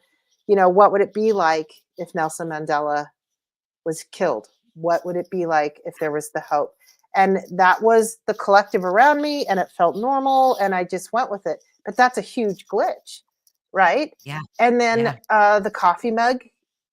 Yeah, there has to be glitches in the matrix, because it sometimes screws get loose and things fall, and Correct. Yep. and Yeah. they I mean, they quantum trip. mechanics, if quantum mechanics is right, and there are these multi dimensions, you have to expect them to kind of like jive within each other, like they're just bouncing off. And Hmm. through that, Hmm. you get things like Cynthia Sue Larson talks about. She gives so many amazing examples. Like she would walk in a room and there was a light switch on the wall and it's been there a whole life. And the next time she walks in the room and the light switch is on the opposite side of the thing. So she'll laugh at them now because she's so in tuned and acutely aware of these Mandela effects that she sees them all the time. Well, and it could be that her vibration, she's Yeah. vibing at a rate that she's switching in and out of Yes. different dimensions. Like I'd heard it explained, um, you and I now in this time frame, we're vibrating at a certain frequency that matches the world around us. If we went back 200 or 300 years in time through an actual time machine, maybe 1,000 years, and I stood in front of somebody, I would look almost see through, because I'd be vibrating at such a high rate that Yes. I would be not as dense looking, because my frequency's higher. And so I imagine possibly Cynthia, because she's so in tune and the high vibe Yeah. lady that she is, that she notices them, because she's switching in and out of very small timelines maybe all the time. Is She that is, and she tells those stories. I think there was one where she was walking through the woods with her dog, and she saw some type of crane or an animal, and it was doing just what you said. It was vibrating on such a high level that she saw it. She saw exactly what you just described. wow? Yeah, Yeah. So there's all these tie-ins, these different yeah, stories and analogies and things like that, different experiences people have or we have, that seem to keep pointing in these yeah. same directions. Wow. Yeah. What do you Yeah. do on days where, and we all have them, but what's your advice for folks that are on the spiritual journey, but they're having, more bad days, as let's call it just for the sake of it, more bad days than good uplifting days. And that's starting to like, because that's happening to someone I know. It's like pulling them down. And I can't, it's funny because a lot of people in our network think, and I learned this the hard way by being an empath my whole life, I can't rescue anybody. I can't even rescue myself. So don't look to me to rescue you, because it ain't gonna happen. I'll be there for you. I'll support you. I'll listen to you, but I'm not your rescuer. So if you have people in your network, how do you deal with that type of thing where people are coming to you because maybe they're not vibrating on the level they should be, but they know you are? Yeah. Well, it happens. Sometimes there are people that come around, and I've learned that they're coming around to. They don't intend to drain me, but they drain me, and then they feel better, and then I'm left drained. Exactly. And there are people that talk about like putting up shields and barriers or zipping up the suit to protect myself so that I'm not taken that way. But my thought on that is like, how am I out putting out my good vibes and sharing my love if I'm shielding myself? So I work Yeah. to not shield it all. But typically, if somebody comes to me, because that is a very real feeling, whether it's Yeah. spiritual or actual, it's still very real. So I'm going to acknowledge, like, man, that is really a drag that you're feeling like that. You know, that's a drag. Let's look into that though. And I work to see where it's coming from with them. And sometimes it's just stuck in a little spiral, a little negative belief. Is that true? Um, and those things really happen. And then also too, I have found for myself, I'll tell them, you know, for myself, you know, this sounds like this thing. Tell me if this is working for you. And I'll say, is this mine? Is this Mm. feeling of despair in my chest mine? You know, I had somebody illustrate it to me, and there's this canyon that I drive down here, Immigration Parley's Canyon, excuse me. And I am a really good driver, and I've driven for many years and lots of road trips. But every time I go down this canyon, I get a little panicky and I get nervous and I get scared. And I'm like, why am I scared in this canyon? And I move all the way over to the right lane and I slow down, and the trucks are going around me. Like, why am Oh I so yeah. scared? Right. But I heard this, is this mine? So now I go down this canyon, and if I start to feel that, I go, is this mine? And 90% of the time, I'm picking up on that collective energy in that canyon where there's been accidents, maybe sometimes during the Oh my snow or gosh. whatever. And I go, okay, it's not mine. Thank you so much for making me aware of this energy here. You can have it back, and I feel better. So sometimes it's as easy as that. I I love that. Yeah. Does that But work? Are you afraid to drive on the canyon now? Or do you still get it a little bit? Like how what's that like? Well, I go, all right, Kristen, you know that you're a good driver and you're going to be just fine. And you're going to, and I'll sometimes say, all right, whatever angels I have that are really good drivers, they're sitting in the cockpit and we're good, you know. But it does pop up every once in a while in that very canyon, and I sit and see if it's mine or not. And on occasion, it is mine because I'm nervous about something or the weather's bad, and I just move cautiously.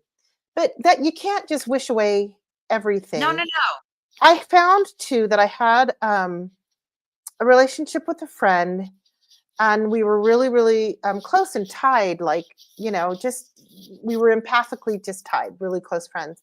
And I was telling them that I'd been sitting in this.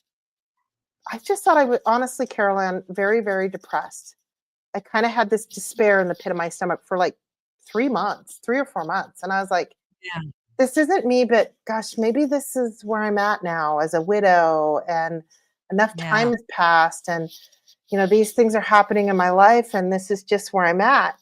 And I was talking to this friend one day, and I was like, you know, it's so weird. I've never felt this. And I started to really describe it. And my friend goes, now you know how I felt my whole life. And I went, the light bulb went off, and I thought, I have been empathing this friend all this Yes. time.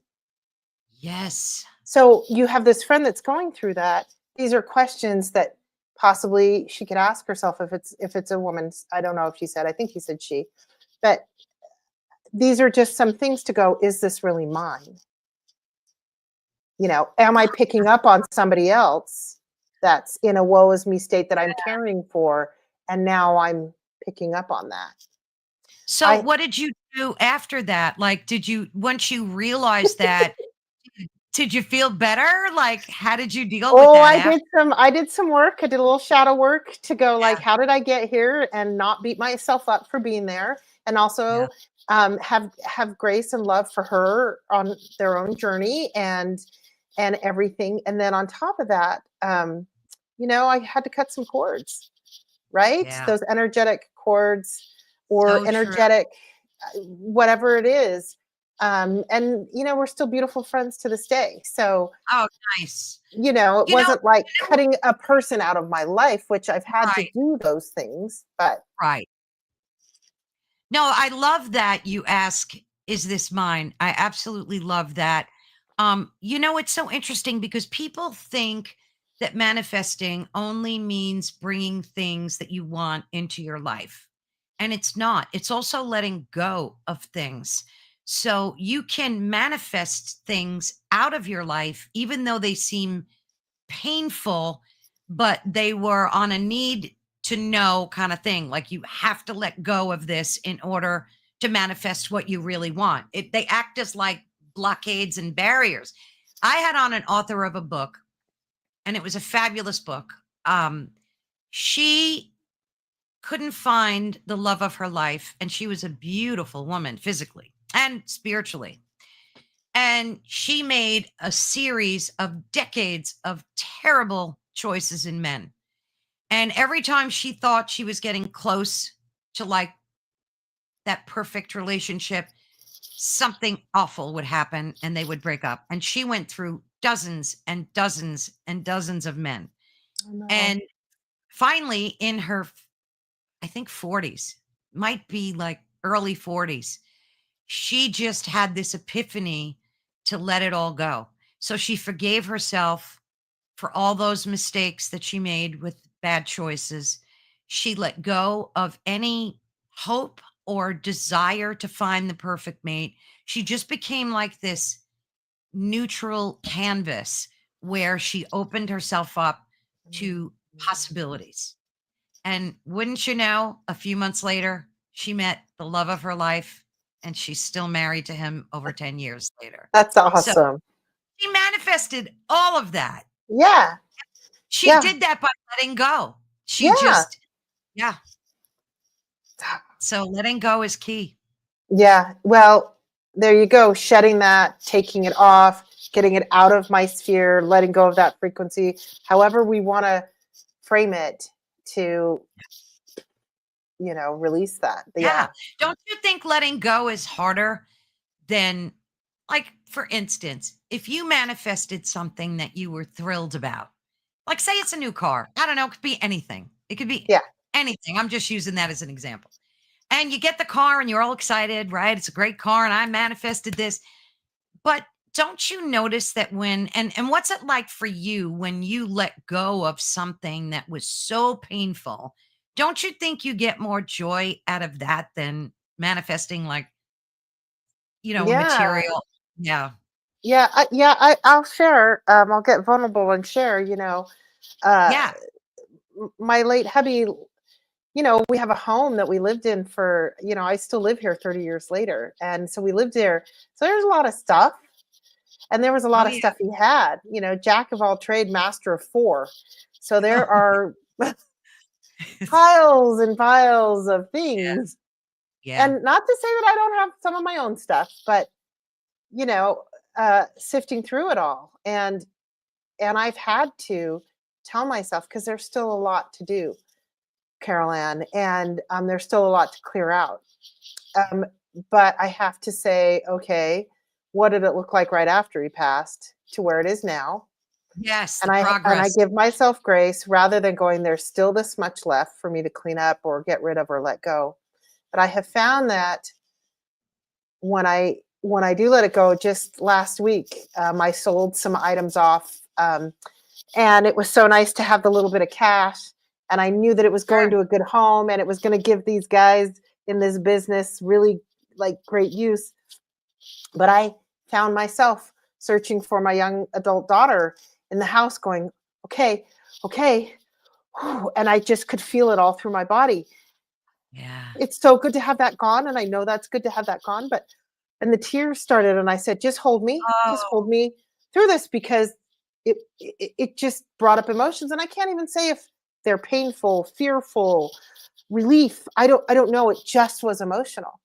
And she held Yes. me and she's like, I know, mom, I know, and and I cried a few tears, release probably, Yeah. Yeah. but it's something that I've been hanging on to. And some people will say, like, man, you got to let that go. You're hanging on to it too long because you're just afraid to let it go. And I'm like, no, I'm not afraid to let it go. I'm sick of stepping over it. Right. But there Exactly. is an emotional attachment to Yeah. those kinds of things. Yeah. And so I get that. I really get that.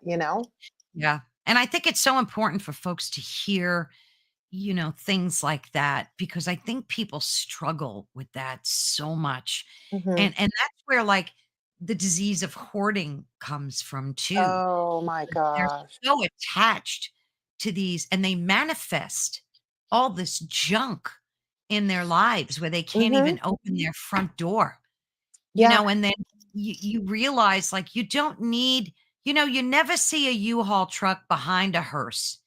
People don't take their crap. They don't take the crap with them when they No. go, you know? No.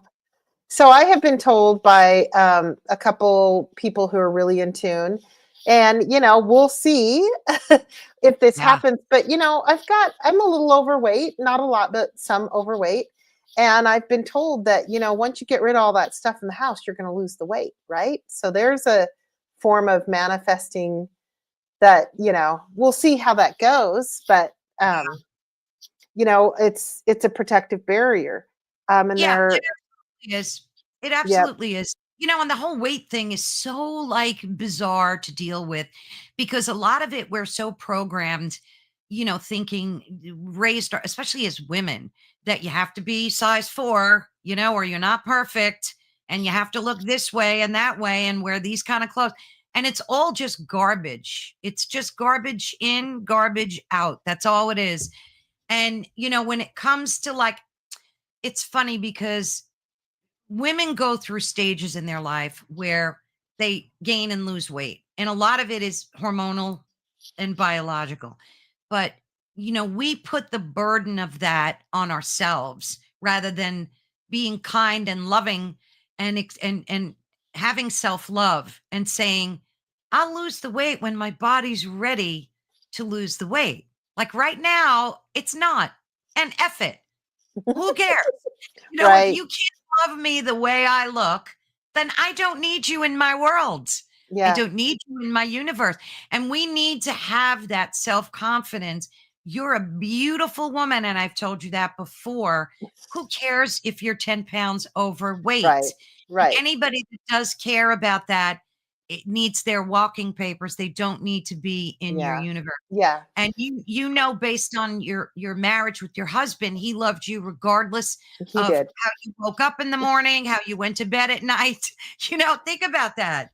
Think No, about he that. did. He did. He said, "I love your Yeah, body. It gave me 4 beautiful children that there he you didn't go. have before." Right? So I do know that. And the funny thing is, and let's talk about self-fulfilling prophecies, right? Yeah. I mean, the negative self-talk in here, I would Oh, never yeah. speak any of the words that I say to myself to anybody else. I have this friend, and we were talking about in our group, in our little tribe, we were talking about the negative self talk. And he's like, yeah, the negative voice in my head is Samuel L. Jackson, like, can That's you imagine? And I have never heard that man say a mean thing about anybody ever, yeah. so self-fulfilling Oh, prophecies, where's that negative voice coming from? And I've got to, let's shift that. And it's can not can just I can I mantras, but can I interject something that I found to be truly fascinating? yes. You may want to watch this show. I Okay. have a fella named Jerry Marzinski on. I think I had him on 3 times, and I'm going to have him on again Okay, I'm because writing he's this one of down. the you have to watch it because it's gonna blow your mind. He was and I'll give you the quick rundown. He was a uh, psychologist for decades, worked at asylums, prisons, you name it. This man worked there, helping schizophrenia primarily, but Mm. other mental illnesses. Through the decades, he discovered, and when you hear his story, you're going to be blown away. He discovered that all this negative self talk that, and we'll use the schizophrenics as, just for the example, were not mentally ill, but they were demonic attachments and Yeah. demonic voices. And Yeah. he's not only got proof of this through his decades of research, but he has a way out too. And he has a way out of negative self talk. Now, last week I had an interview with him. It's going to air on the 29th, I think. No, 26th. And the topic of discussion was how to deal with these negative self talk. Like that was the whole conversation. And they hate Psalm 23. The Lord is my shepherd, that one. They Hmm. hate it, the demonic voices, Wow. entities. They hate it so much so, he said, that every time he had one of his schizophrenic patients mention that, they would flee. That's how much they hate Wow. it. Yeah. Wow. And this is a man who is a man of science and has proof that this, now, of course, not in all of the patients, but the Right. majority of patients. But and I asked him primarily, like, when it comes to negative self talk that we get every day, like healthy, normal, people, he said they are demonic voices that want that loosh. They want to feed off Mm. of pain that you're feeling. So when you're thinking, I'm fat, I'm stupid, I shouldn't have said this, I shouldn't have did that. They're feeding off of this, They do. and that's what keeps feeding that to you. So Yeah. I fully believe that. And one of his patients came up with, they wrote a book together, and she came up with a line that pulled her out of demonic attachment. You want to know what that simple thing was? What was it? It's great. Every time she heard negative self talk and these demonic voices, she would just say out loud, "That's a lie. That's a lie." And the more she said it, Yeah. they hated it and they couldn't fight against it because she was confronting them, telling them it's a lie. That pulled her out of schizophrenia. That That's simple, incredible. yes, I'm trying to yes. remember. Somebody was telling me last week, and it's literally one of my young adult children's friends, I believe. And they have named that negative self-talk like, you know, that's just Georgie talking again. I Oh, know it's not true. good. Yeah. Thanks, Georgie. Oh, Have a good nice day. Lord. I don't need you today. And that was a way that they get themselves out of it. And a lot of these young people, they're made fun of, but I'm around them a lot. They say, "Oh, they're too sensitive, snowflakes, what have you." But I just believe that these young people are, and you probably talked about it on your show. I've heard it on other shows. They're born higher vibe. They're vibrating at Yes, a higher rate because we're yes. always progressing, and they're way more sensitive and in tune and have way bigger gifts. So they're Like picking up star on all the crap that you and I. Are they star children? Not to interrupt you, but are they like star children? There are the star children. I do, the indigos and the star children's, yes. But I believe all the young people are like this now. That we're just, that as they come through the veil, it's that glitch. It's that higher vibe world. It's that more elevated world that Yes. we're living in now because it keeps shifting and changing and becoming better and better and more beautiful. But you and I have become numb to the scum, the underlaying, whatever, all the things that we talk about in conspiracy theories. We're kind of used to those vibrations, and these people aren't, right? Yeah. And so when I have these young people and they're saying, "This is what I do to combat that negative voice," I'm listening to them. I'm listening to, a good friend of mine calls them the freshies, like the fresh ones, the younger ones, And I think that they there's just different ways to deal with it. And There is. I don't yeah. know if I would name it because that's kind of like I got a bad vibe from that. Like, Yeah. I just wouldn't. It seemed Like too. split personalities or something. Yeah, it just seemed a little. demonic-y to me. Like I Yeah. wouldn't name it. I just wouldn't. Whenever I get them, which is almost every day in my life, I just say that's a lie, or I'll repeat Psalm 23, whatever works for me at Excellent. that particular moment. Excellent. And it works all of the time. It's amazing how little things see, and this goes hand in hand with manifesting too, because you can either manifest these negative voices to stay in your head all day and wreck your life, or you can work your way out of them. Like I Yeah. fully believe that. Yeah. Let's And see I what say, is this mine? This isn't mine. This isn't how I I talk. love that. I That's love the one that. I use, right? I am gonna so start asking myself that. That is brilliant. You know, I would think post-it notes around the house too, just to remind yourself to ask yourself that question. I love doing that. Yeah, like So my Cynthia Stu Larson. How good can it get? I don't want to think of yeah, infinite possibilities because it could be yes, infinitely good or infinitely bad.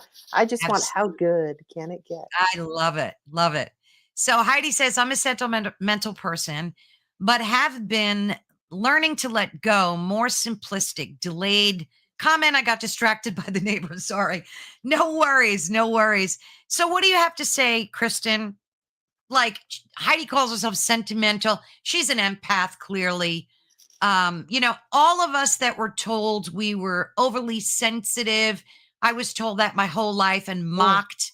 Oh, you're too sensitive. Grow up, grow out of it. What would you say to somebody that, like, you have to learn to like let things go, but should you let things go or should you process them go? Maybe. I don't know. What's your thoughts on Yeah, that? yeah. I mean, gosh, there's some things out there like the oh my gosh, it was the book, The Simple Art of Letting Go by that woman from Japan, and she was a home organizer, Oh and yeah. she brought in the thing like, you hold it to yourself. Does it? And we mock it now. Does it bring Yes. you joy? Does this Bring item you bring joy, you joy? And if right? not, you thank it and you let Let it it go. go. Right. So Yeah. there's that. And I was thinking about apologies because I tie a lot into movies, but the movie Bandits, and Yeah. it's such a cute movie. And the one guy's like super sensitive and always smells things, and always he's totally allergic to something. Talk about self fulfilling prophecies too, like and everybody plays into it. But there's that line in there, and she goes, "I think it's better to notice everything than to not notice anything." And Ah, I so love when that. somebody is really sensitive, I try to tap into that, that you're very sensitive and you pick up on a lot, and that could be your superpower in that, It you're going to care more, right? Yeah. And it's so funny, like, she goes on to say that her mom and dad knew that she was different, very sensitive, and she felt that way, that energy when she was about 6. It's so amazing Hmm. how we could recall feelings and emotions at such a young age, like, But 2, 3. yeah, but for you, I would go back to what you were saying. You would be quiet in the corner all the time, but man, you have great observational skills from it, Yes, right? absolutely. Yeah. I've learned that I'm a pretty good communicator because boy, I sure had to learn how to communicate with my mom a certain way to get through the conversations Ah, when they were challenging, or with my husband, or you know so that sensitivity and that picking up on the energy helped me be a better communicator, right? yes. Yeah. So, How does music play into your life? oh, Yeah. music is everything. I'm It is. actually sitting in the recording studio, jack of all trades, master of four. One of them, my husband was a musician, and we have a recording studio, and I'm working on opening it back up. So it's taken a few Good for you. years, but Wonderful. music is everything. I cannot think of a time back when I was a child that I don't have music running through as a soundtrack of my life. And Yes. music brings me joy. I use music. Actually, I'm glad you brought that up because um, I have found that it was in a book. It's called Swamping. When I am really, really challenged with something, I will Yeah. use this. swamping to get through it. What's You take that? you take a couple songs, 2 or 3 songs that are like your song when you're pissed off, Carol Ann. Like when you're Mhm. mad and you know that song and you're like, ugh. Some people it's their heavy workout song. For me, Yep. it's when I can't take it anymore and I'm screaming and pounding on something, I want to listen to that song. So you're going to Yeah. take those songs that bring out that anger, that frustration. Let's say are taking that garbage out from that trash compactor. Get it out, get it out, get it out, get it out. Right? And you can put together a playlist for this. And so I actually have it. I have 2 or 3 songs that I always play. And then the next thing you do, and this was hard for me to wrap my head around at first because I'm like, I don't want to go negative, but really it helps move that Yes. energy and that frequency out. So then the Uh, next couple songs are really sad, depressing songs. The songs that I listen to that make me cry. And I yes. have a couple of them that are just depressing, brutal, whatever. Ask you is do you have this playlist on Spotify? Because we need to share Spotify Well, I playlist. don't know. I mean, I have a very curated taste in music. So, there's some Silver I Sun do pickups too. in I there, would love to hear your Bandit playlist. Skulls, some people it's like an old Ozzy Osbourne, something or other, whatever. Yeah. But anyway, yeah, it's on my personal Spotify, okay? um, so then I take these depressing and I am low, low, low, but I'm crying it out, Carol Ann. I am exercising that demon out. And then the next couple songs on my playlist are those ones that are like maybe a beautiful love song, like literally a love song, but it's to show me self love. I love myself, or I'm cradled. I am loved. Yes. It doesn't have to be like a spiritual, goofy song. It could just be something that But it's brings me lifting, joy, right, it's lifting lifting. you out. Yeah. Yeah. And then I don't know that it's part of the swamping technically the way I learned it, but I always add my favorite like jump around. And I always end with this song by the Black Crowes, Soul Singing. You got Oh, my I love soul them. singing, I got my soul singing. So yeah. So this word swamping, I've never heard that before. So thank you for that. And that's creating this playlist that's elevating you. Hmm. It's almost like a shadow work thing. It So you're totally is. working. Yeah.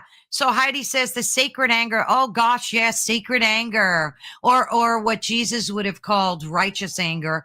I've heard it can be beneficial where I get mad, I cry because I honestly do not like the anger. Yeah, Yeah. though, Heidi, nobody likes that anger, but I think it's so essential to do. As long as you're not, Kristen. I don't know if you've heard. I'm sure you've had or have heard about Yeah. natural law. Have you looked or read into the natural law at all? No, what is that? What is that? Okay, I had on 2, 3, maybe 4 people. I've been obsessed with the proponents of natural law. And Okay. and again, if you go on my channel, Hmm. you know what? I'm going to send you the link to like my favorite one to Okay. watch. And I learned so much about natural law that I feel like it transmuted me. I really do. Okay.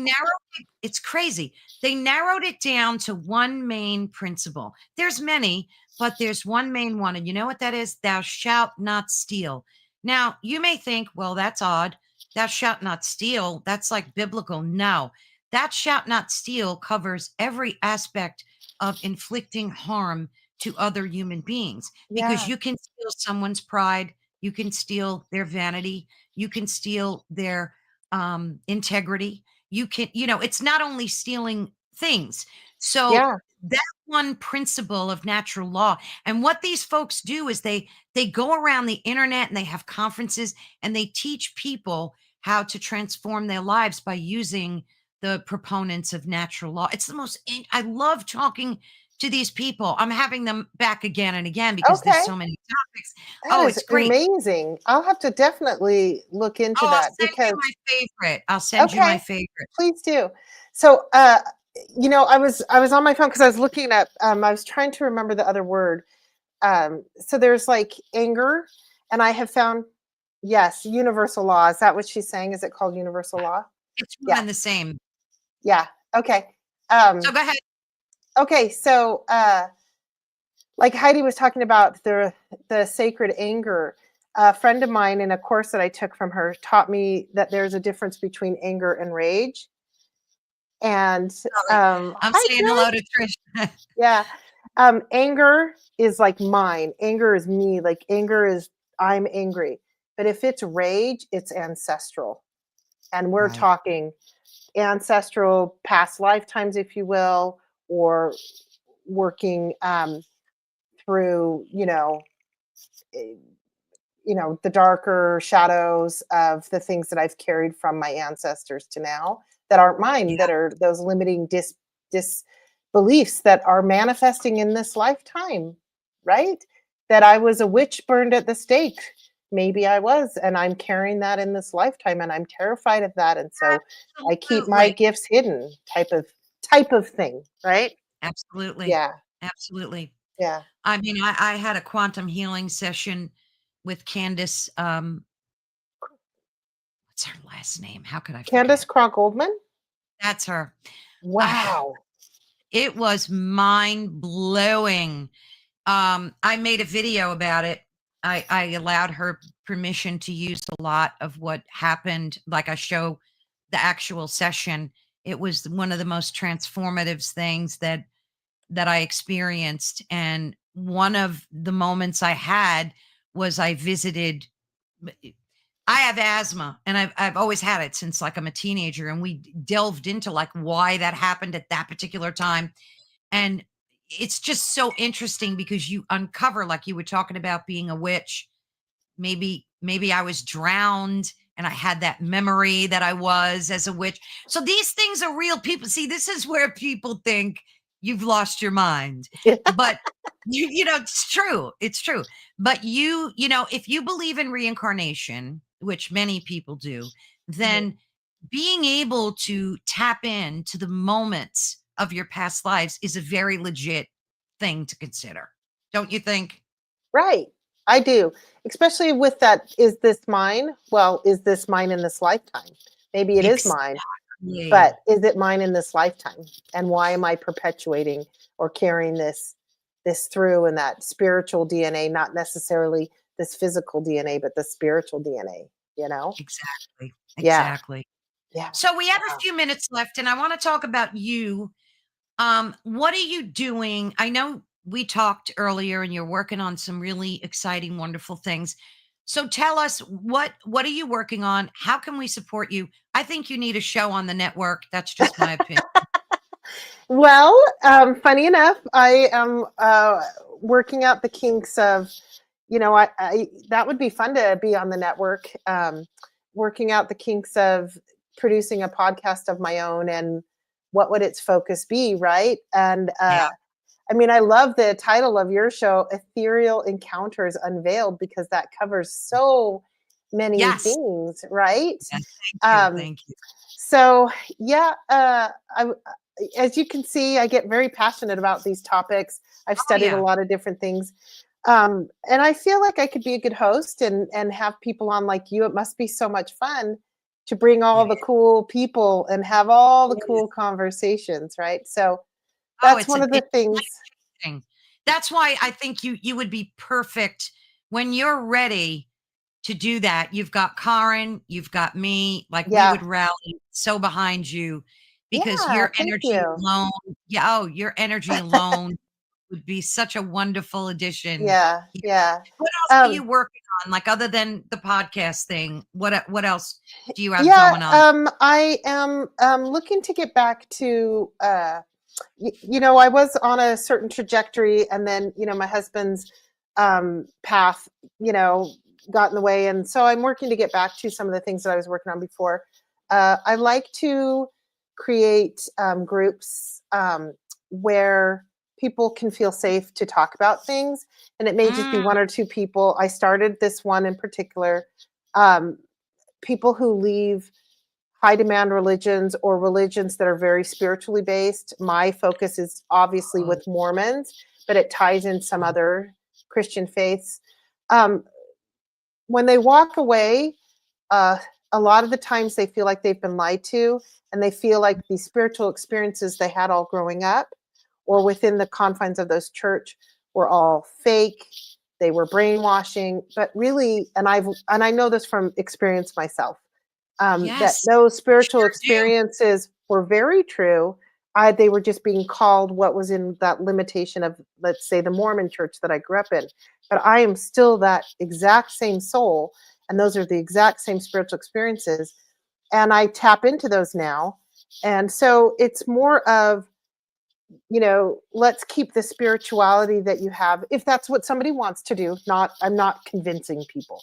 But I found that there were so many women, because there was women that I was around, that left the church and left that, and felt spiritual too. Didn't want to leave the church and all of a sudden drink and smoke and sleep with everybody. Like, it wasn't Right. that, which is what a lot of people think those confined religions make you do. I didn't break out because I wanted to do that. I broke out because I wanted to expand my spirituality. Of So I course. found that there were people that wanted to have groups where they could feel safe talking about those things, because often you can't Yeah, talk about all these topics with your family. So of I work on course. having those kind of groups. I have a really great home for gatherings. So I do that. I'm also a Reiki master, and I don't have a practice set up at the moment. Moving some things around my home. I had an office that I went to, and it's just too hard to self promote, Yeah. and that worthiness thing, Carol Ann, that we got to get rid of. Oh, yeah. um, but it's challenging to self promote and then to pay rent to somebody when I have a home that I can do it in. So I'm going to go back to doing the Reiki practice in my home. And the Reiki that I have done, I've learned a few other modalities and ways to connect different types, like Peruvian shamanism, the Munay-Ki, and so I Oh, bring those things in yeah. as well. So I'm going to be getting back to doing that. Uh, Wonderful. yeah, and not necessarily just to create abundance, but more or less just to share that gift and do that, because, like you say, Carolyn, with the topics you're in, you have a friend who comes to you and says, "How do I deal with that? What do I do with this? I feel this, Carolyn. Help me through this. Is this a spiritual thing?" So Right. um, I'm fine tuning those and creating a space for that. You are, and I can't help but think how all of that would fit so beautifully in a podcast too. You've got so many areas of expertise behind you, and you can open up such a wide scope of guests to have on that Yeah, would help other people. See, that's the thing. People think we're doing this for likes and clicks and money. And it's none of those. We don't care right. about any of those things. It's all about the calling to be able to help other, our brothers and sisters on this planet. We have a shared consciousness, and it's our responsibility to try and get different perspectives and Mhm. voices out there. And I think all those things you just talked about would fit so beautifully right in a podcast, all of Yeah. them. Well, and I want to touch on something you said earlier. You were getting this, tap to make sure and say, I'm not a therapist. I'm not a trained therapist, and I could go to school and add the therapy trained therapist aspect to it. These things that I have learned that assist me in my life through my journey, everybody can do these things. Everybody can tap in. And so Yes, I just want to empower people to be able to tap into that themselves, you know. absolutely. Absolutely. And God bless you for your work, You for as doing well, that. Carol Ann. You as well, lady. You're awesome. I love you, Kristen. You are Yeah. we are gifted to discover each other and share. This talk was absolutely mind blowing. We have to do this Yeah. again. I mean, Yeah. there's so many things we can talk about. I will definitely be in touch with you. I'm going to send Okay. you some links too Yes. that I definitely want you to check Yes. out. And don't be a stranger. I know. I'm gonna start sending you stuff. You watch your Oh, your I love your private messages, your PMs. I'm gonna slip on in Yes, there. I love it. Thank you, Kristen. I will be in Thank touch, my dear you. friend. God bless Okay. you, Mm. and thank you so much. Bye-bye, my dear Thank you, friend. everybody listening. You too. Bye-bye. Oh my gosh, that was so much fun. Thank you to everyone in the chat. And of course, our dear beloved Heidi. We adore her. She's such a cheerleader for this network and others too. Others too. Trish, there's so many folks. And my dog always knows when I'm saying goodbye to people.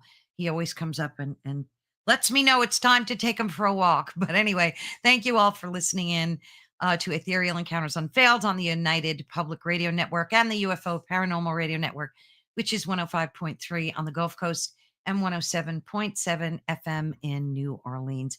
Please be sure and support all of our other hosts and their guests. We love you guys for doing it. Thank you so much for joining our first live today. I was so stoked about it. And yeah, I'm going to be doing more of them. So make sure Thursday and Friday, you tap in and check us out. We love you all dearly. God bless and have a wonderful upcoming weekend. Bye-bye all.